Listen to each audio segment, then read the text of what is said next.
وفاقی وزیر خارجہ شاہ محمود قریشی کی ملتان میں میڈیا سے گفتگو کہ میں 7 ماہ سے تہمینہ جنجوعہ کے ساتھ کام کر رہا ہوں۔ تہمینہ جنجوعہ سے بہت کچھ سیکھا، انہوں نے بہت مدد کی، میں اور پورا دفتر خارجہ ان کی ایمانداری اور خدمات کا قائل ہے۔ انہوں نے کہا کہ سہیل محمود کو دہلی میں نئے سیکرٹری خارجہ لگایا جائے۔ امید کرتا ہوں کہ تہمینہ بی بی کے بعد وہ احسن طریقے سے فرائض سر انجام دیں گے۔ پلوامہ ایشو پر سہیل محمود نے عمدہ سفارتکاری کی، امید ہے سہیل محمود خارجہ امور پر ہماری توقعات پر پورا اتریں گے۔ مزید کہا کہ ضلع گھوٹی میں وزیر اعظم کا استقبال اور جلسہ تھا، جہاں پرتپاک استقبال کیا گیا، جبکہ متفقہ اپوزیشن کی جانب سے سفارشات پیش کی گئیں۔ سندھ میں پارلیمانی جماعتوں کے ارکان نے سندھ اسمبلی کے بارے میں اپنے تحفظات کا اظہار کیا۔ انہیں اعتراض تھا کہ بے نظیر انکم سپورٹ کے پروگرام کو پیپلز پارٹی کے جالے مس یوز کرتے ہیں۔ میں ذاتی طور پر محترمہ کے نام سے بنے ادارے کے نام کو تبدیل کرنے کا حامی نہیں ہوں۔ ہم نے غربت مٹاؤ پروگرام کا اعلان کیا ہے۔ ایک سوال کے جواب میں انہوں نے کہا کہ نیب وہ ادارہ ہے جو سب کا احتساب کر رہا ہے، چاہے وہ پارٹی سے بھی ہو۔ بڑھتی ہوئی مہنگائی پر بات کرتے ہوئے کہا کہ پیٹرول کی قیمت جب عالمی منڈی میں بڑھے گی تو اس کا اثر پاکستان پر بھی ہوگا۔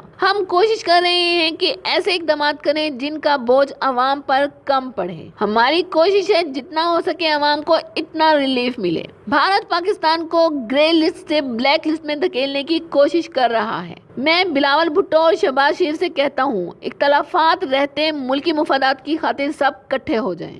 ہم لاتے ہیں ٹاپ نیوز، آپ کے فیورٹ ٹاک شوز اور انلمیٹڈ انٹرٹینمنٹ صرف یوٹیوب پر۔ اگر آپ نے ابھی تک ہمارا چینل سبسکرائب نہیں کیا تو ابھی سبسکرائب کریں اور بیل آئیکن کو کلک کر کے ہماری لیٹسٹ ویڈیوز کے بارے میں اپڈیٹ جانیں۔